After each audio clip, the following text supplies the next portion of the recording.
Am I the asshole for offering to pay a stranger to ruin my wedding because I'm not sure he's the one? All right, Reddit, I need to know if I'm the worst person on the planet right now.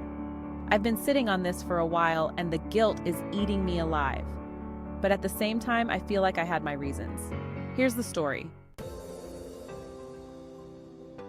I'm 29 and engaged to Jake, who's 32, and we've been together for 5 years. We met at a mutual friend's birthday party, and things took off quickly after that. Jake's the kind of guy everyone would tell you is a good catch. He's stable, dependable, and kind. He's got a steady job, a nice group of friends, and he gets along with my family well enough. On paper, he's perfect. But here's the thing. I'm not sure he's the one. I've been feeling this way for about a year now.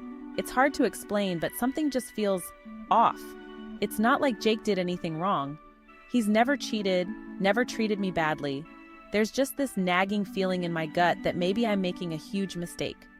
Every time I tried to talk to my friends or family about it, they would reassure me that I'm just getting cold feet, that every bride-to-be feels nervous before the big day. I let myself believe them. But now, with the wedding only weeks away, the doubts have become impossible to ignore. I started noticing things about Jake that used to be endearing, but now just annoy me. Like the way he leaves his dirty socks on the floor, no matter how many times I ask him not to. Or the way he laughs too loud at his own jokes, even when they're not funny. Little things, right? But these little things pile up, and I started wondering if I was actually in love with him, or if I just loved the idea of being in love with someone. I felt trapped. The wedding was already planned, invitations sent, vendors paid. I couldn't just cancel everything without it being a huge ordeal. People would ask questions. I'd be branded the runaway bride, and I couldn't handle the embarrassment. Then, one night, while I was mindlessly scrolling through social media, I saw this post that made me laugh out loud. It was this random meme account with a post that said, "For $2,000, I'll show up at your wedding and tear it down." I couldn't help myself. I commented on it as a joke, saying, "I'll give you $4,000 if you bring a kid who looks like my fiance." At the time, it seemed hilarious. I wasn't serious. It was just me venting my frustrations in the most ridiculous way possible. I was even about to delete the comment, but then something unexpected happened. The account messaged me, like right away. "Serious offer?" the message read. My heart skipped a beat.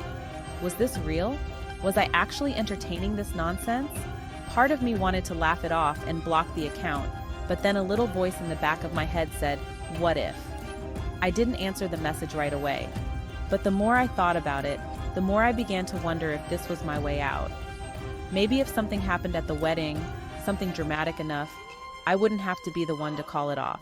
It wouldn't be my fault. I wouldn't be the bad guy. The idea began to take root, and before I knew it, I was typing a response.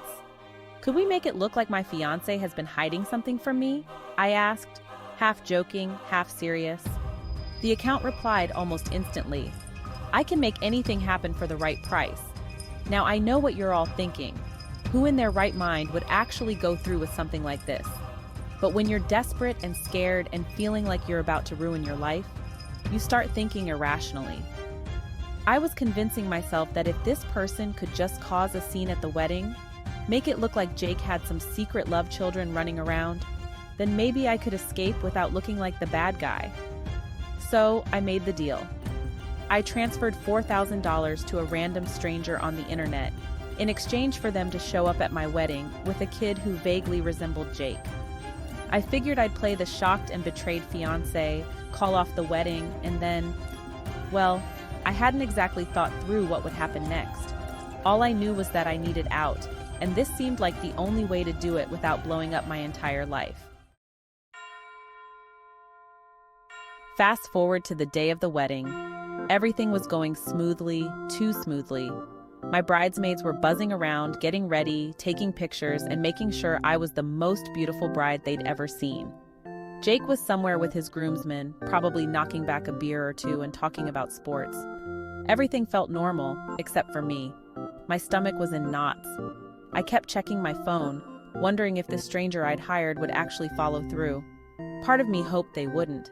Maybe I could still back out of this whole plan.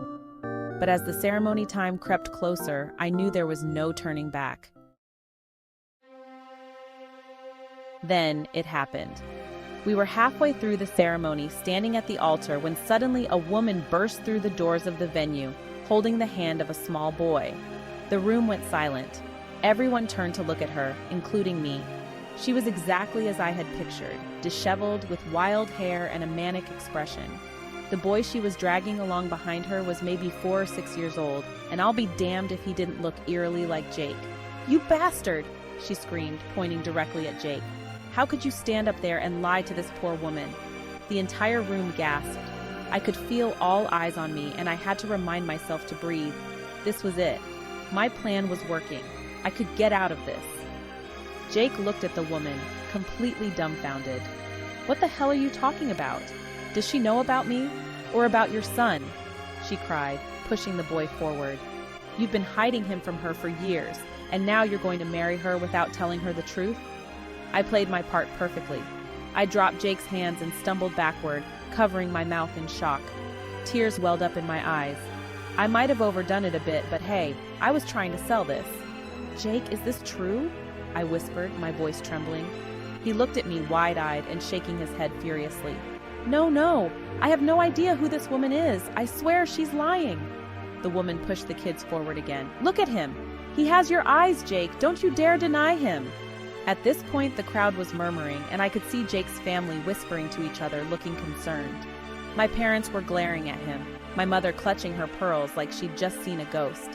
The tension was so thick you could cut it with a knife. I waited for Jake to say something, anything, that would give me the final push to call it off.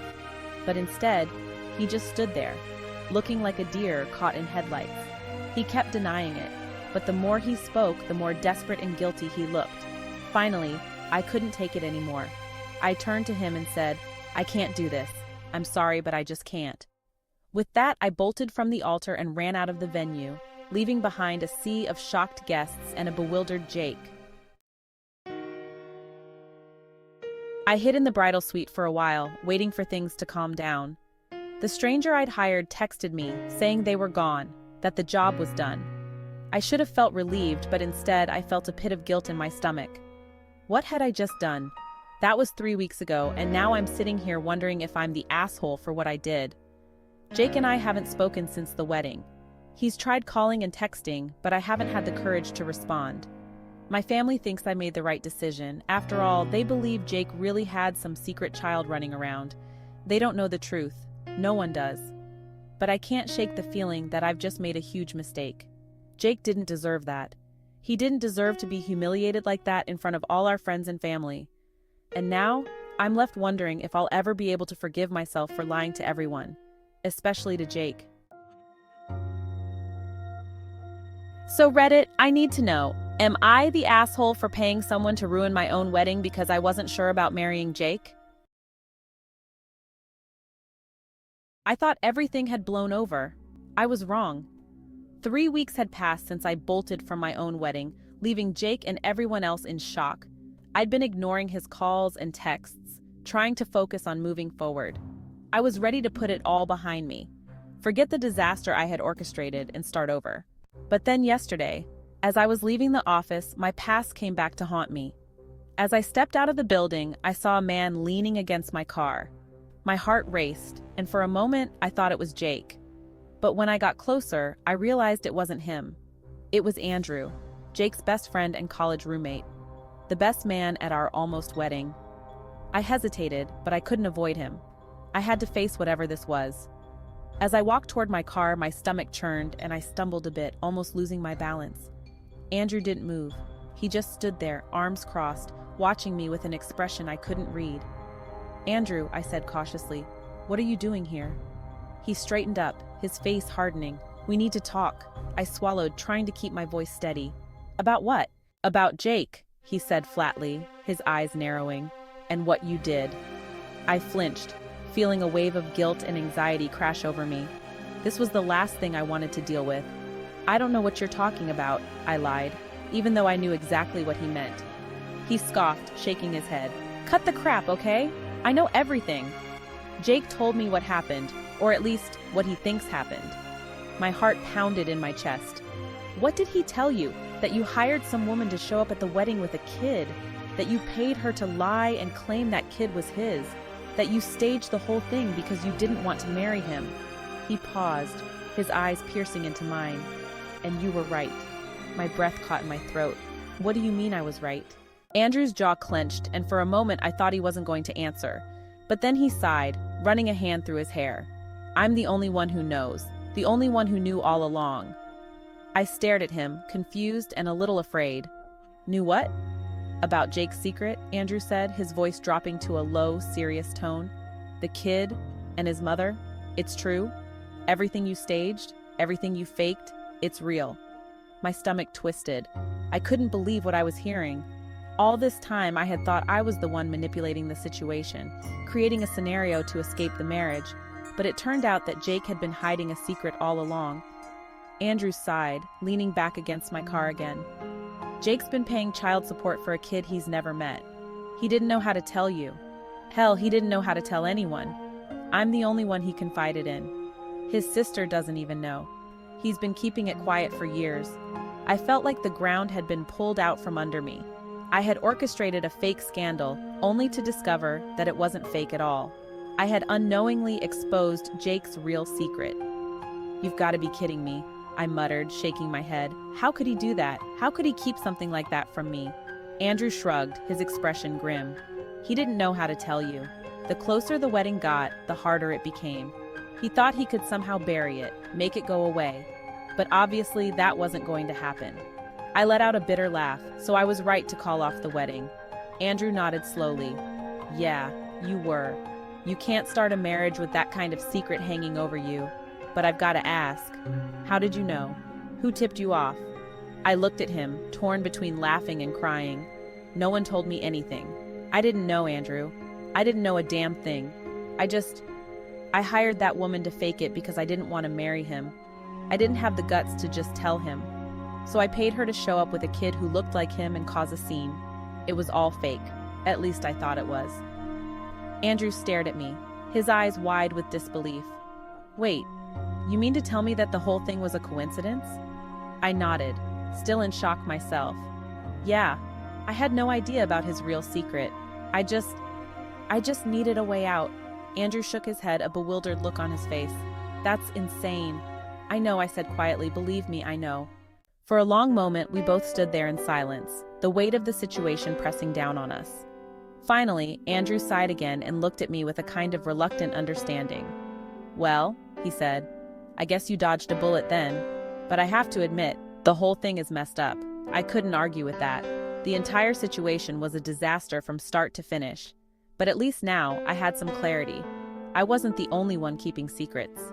Do you think he'll ever tell anyone? I asked quietly, not sure why I was even asking. It wasn't my problem anymore. Andrew shrugged. Who knows? Maybe, maybe not. But that's his mess to deal with now. I nodded, feeling a strange sense of relief. It wasn't my mess anymore. I had gotten out, and as messed up as the whole thing was, I couldn't help but feel like I had done the right thing in the end. I'm sorry it went down like this, I said, glancing at Andrew. I didn't mean to hurt him, I couldn't go through with it. Andrew nodded, his expression softening. I get it. It's better this way, for both of you. I offered him a small, grateful smile. Thanks for telling me the truth. I didn't expect that. He pushed himself off the car and gave me a nod. Take care of yourself. With that, he turned and walked away, leaving me standing there, leaning against my car and trying to make sense of everything that had just happened. I had dodged a bullet, but somehow it still felt like I'd been grazed. Final update. Life takes unexpected turns. It's funny how life can twist in ways you never expect. After that strange encounter with Andrew, I thought I'd never see him again. But it didn't quite turn out that way. A week after he confronted me outside of my office, he sent me a text. It was simple. Coffee? At first I hesitated. After all, he was Jake's best friend and everything had been so complicated between us. But then again, what harm could a cup of coffee do? I figured, why not?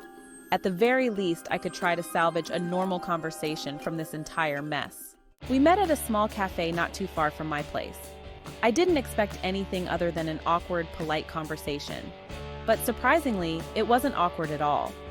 We talked about what happened at the wedding, of course, but then we shifted gears, laughing about random things from our pasts, shared stories of college life, and chatted about our jobs. It was nice. And we had a lot in common, more than I ever realized. Andrew was smart, funny, and incredibly easy to talk to. It felt natural. By the end of that first coffee, we'd both decided it wouldn't be the last. One coffee turned into another. Another coffee led to dinner, and soon it wasn't just coffee or dinner anymore.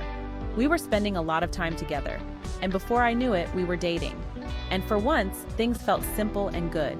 No secrets, no hidden agendas, just two people enjoying each other's company. Of course, there was still the matter of Jake. I hadn't spoken to him since the wedding fiasco, and I knew at some point I would have to face him. Andrew encouraged me to talk to Jake to clear the air, so I finally did. A few days later, Jake and I sat down for lunch. It was surreal seeing him after everything that had happened, but this time there was no tension. Just a quiet sense of understanding that we'd both made mistakes. Jake confessed everything. He told me about the woman, the child, and how he had been paying child support for years without telling anyone. He admitted that he had been terrified of what his parents, friends, and family would think, and that's why he had kept it hidden. But after the wedding incident, he had no choice but to come clean. They wanted to meet the kid, he said, his voice heavy. So I had to reach out to the mother. I've seen him a few times now. He's a good kid. I was shocked, but also oddly relieved. At least something good had come from all of this. Jake's son would finally get to know his father. And as for me, well, I had moved on. Before we left, Jake looked at me and said, "You were right to do what you did. I should have told you the truth from the start. Maybe things would have turned out differently, but I'm glad you're happy now." I thanked him, and we parted ways on good terms. No hard feelings, no animosity, just two people who realized they weren't meant to be. And now, here's the real kicker. Andrew and I are getting married. Yep, you read that right.